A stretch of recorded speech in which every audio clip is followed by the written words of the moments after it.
DTI stands. Sorry about the shaking camera. Here we go. DTI stands. So I got this mag base here, and it came with the standard, you know, cheapo DTI holder, and it can hold a standard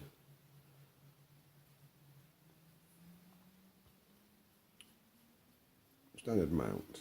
I think you can see the standard mount here.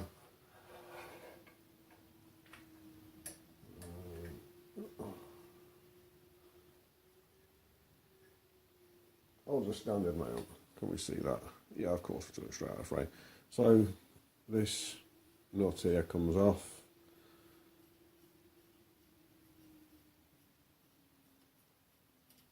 And you poke it through there, put the nut on, it holds it. First thing with this mount, I had to make a new nut. Knurling's awesome, look at it. Awesome knurling. The original nut, you had to put it on backwards, and when you put it on backwards, it only caught by the time it got down to about here. So I made the new nut, and it works perfectly. Then I was watching some YouTuber, and he did a review on this mag base here. Reckoned it was pretty good. Not used it yet. I'm just bringing it into use now. And the first thing I've done is I've got this little indicator here, and I've got it so it's on, oh, good grief, so it's on the dovetail mount here, and I tried to put it into the dovetail mount, and now this is brand new, and it didn't like going onto the dovetail at all. It's really tight. I mean, I don't mind things being really tight, but it's really tight, man. I was scared to push that into it. I was going to use this DTI gauge along with the other DTI gauge to do a bit of a review of how much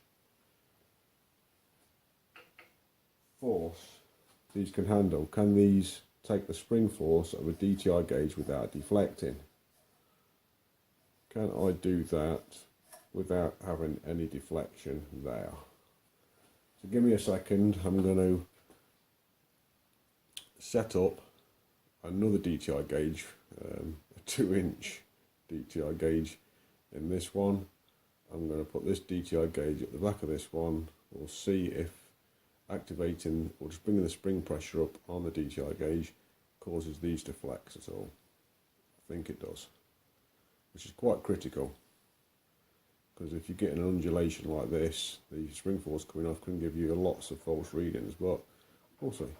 Anyhow, I have a extremely smooth Mitutoyo gauge here, and I have a cheapy Chinese gauge here. The reason why I've got the Mitutoyo one out, although I haven't got an end for it yet, let me stop the camera from shaking a bit.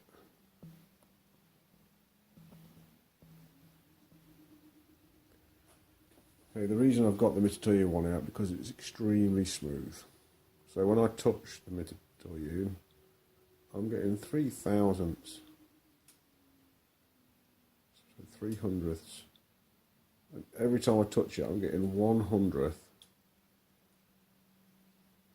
200, 3/100 of movement.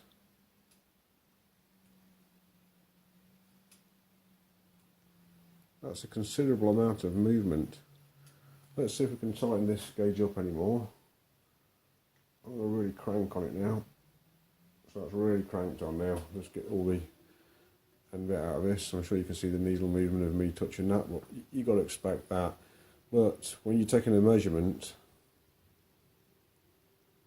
you don't want the needle to move. And you've got to take into account 1/100th of a millimetre movement. So So that's what this one gives you. This one gives you a 1/100th of a millimetre of movement just from the pressure, and that's at the end, to be fair, but that's where you're making your measurement from. Let's swap them around. In fact, yeah, let's swap them around, and we'll do the measurement the opposite way. Okay.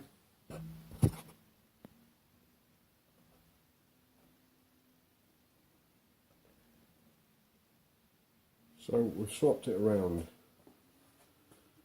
and I can't be bothered to do the thingy. Usually we flop onto 0, but it is at 48. And now I'm going to touch the front of the Mitutoyo, and it's down to 40. It's back to 45. So this one gives you 4 and 5. If I push it all the way to the end, I can get, oh my word, I can get 10 deflection on that. Really going to crank down on this one now, really tight. So this one's really tightened down now, more than what you'd think you'd have to go.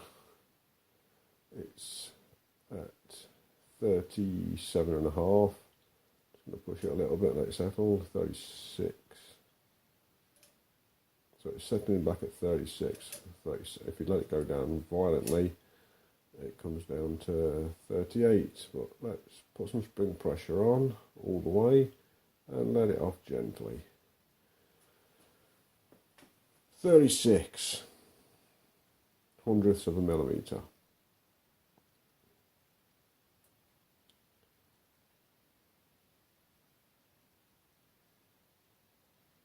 It's deflecting to 34 over slight movement. It's settled at 35 now.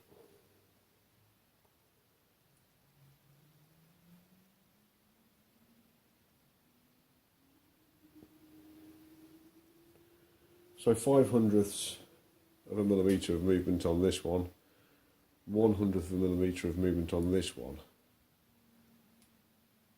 And there we go. So you cannot trust your readings 100% on these here. You have to make your compensation, which is a bit annoying. Clearly when you get down to the little nitty gritty, so let's say if we were just doing a little bit of movement, spring tension on.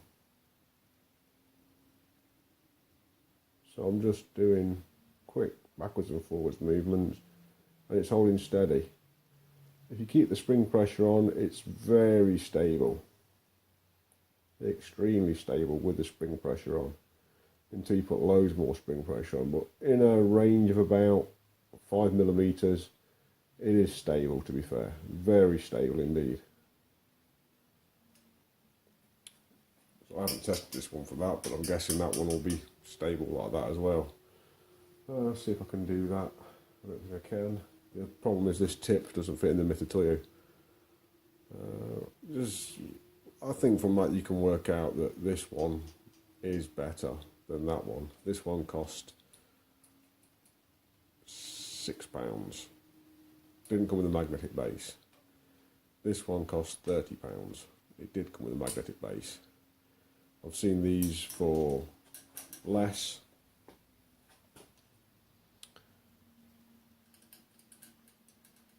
But I thought I'd go for the expensive one and see if it's any better. And it's just not. So just get it for whatever price you can get it for, basically, is what I'm saying. Because it's not mega accurate. And I know this one here it's pretty solid. This one is pretty solid.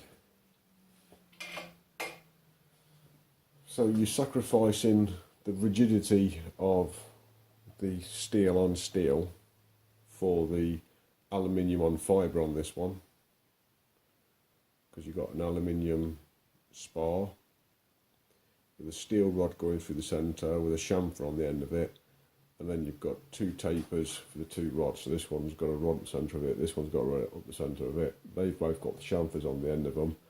Then you've got a cone which goes in this side, a cone which goes in that side. That presses on the chamfers press down onto the balls at the end, and that's what locks everything up. And obviously they pinch together with a fibre clutch in between on this one, On this one, exactly the same setup, except for it's got a plastic clutch in between it. The plastic clutch and the fibre clutch, I don't think there's much difference in that.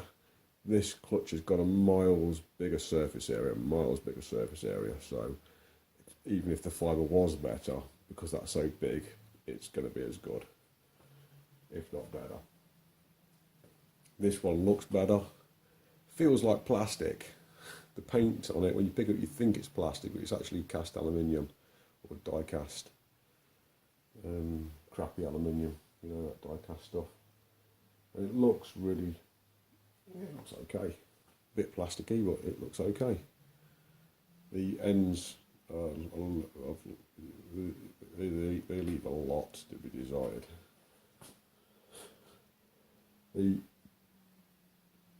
Let's get this one undone and show you. So on this, the adjuster screw for, oh my good night, and that one doesn't adjust. So is it seized up? Yeah, it's seized up. Okay, I've freed it off. So it was seized up. Oh my word. Yeah, these, you have to help them. Oh my good night, you have to help them. Well, these adjuster screws, and the other one was absolutely useless and way too long. It just interferes with your measurements. Yeah, it's been goring inside there. Look at that. There's aluminium in the threads. So that might be completely jizzed already. No, it looks okay. I'll be alright to get rid of that one. On this one here,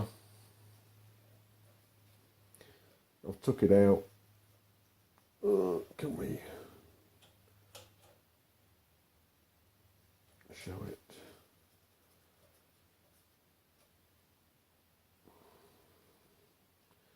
I took it out and shortened it, and it works now. So I've shortened the adjuster screw, and as we can see, it works now, but it's only got a minor amount of adjustment on it. And the screw is out of the way, it's nice and flush with it. So I will do the same with this one. Tidy that screw up at the end.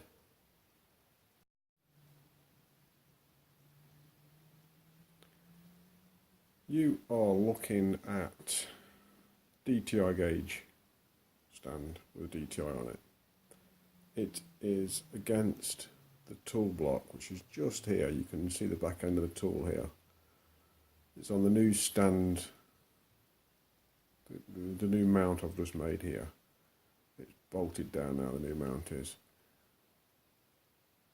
The gauge is zeroed out. The precision dial, whatever you call it, I can't remember now what you call it. And the DTI is zeroed out, and it's almost fully in. It's up to, oh, okay, could go a bit further. It's 6 mil in. So I am going to wind out full turns, 4 full turns. 1, 2, 3, 4, and the needle stops going round now. You can see the needle stop going round. So now I'm going to wind it back in. 1, 2, 3, and I've gone wrong. Clearly I've gone wrong, because I've gone wrong. I've gone one too many. Oh, I've lost count. Awesome. It's great when you lose count. I think it's this one here. Up to 0. And we've got 1/100th variation on the DTI there, so we'll reset it again. This time I'm not going to show you it can wind out further. This time I'm just going to literally wind it out and wind it back in again. Okay, let's do it again. 1, 2, 3, 4. 1, 2, 3, 4. We'll bring it back round to 0, which is there, and 1/10 off. 100th off, sorry. 100th off. And we'll try it again. Here we go. 1, 2, 3, 4. 1, 2, 3. And this this one will be where we come back to the 0. Come on, 0. I've gone past 0 now. It's gone past 0 now. So that's 1/100th the other side. I've gone just past 0. Let's try it again. 2, 3, 4. 1, 2, 3. This one here, try and get it back onto 0 exactly. 0 exactly. I've got to pay more attention to getting this exactly right. 1, 2, 3, 4. 1, 2, 3.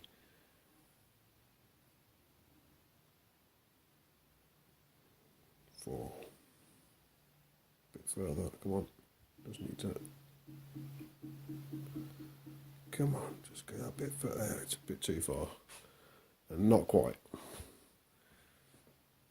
So, doing that, using this setup, I'm going to be within 1/100th of a millimetre. And I believe 1/100th of a millimetre is some thousandths. It's some thousands. Let's put on a thou. So a thou was 2/100ths. Let's put another thou.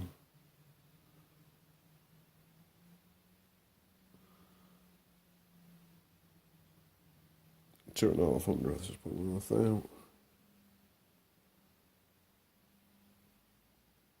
2.5 hundredths. Just over 2.5 hundredths.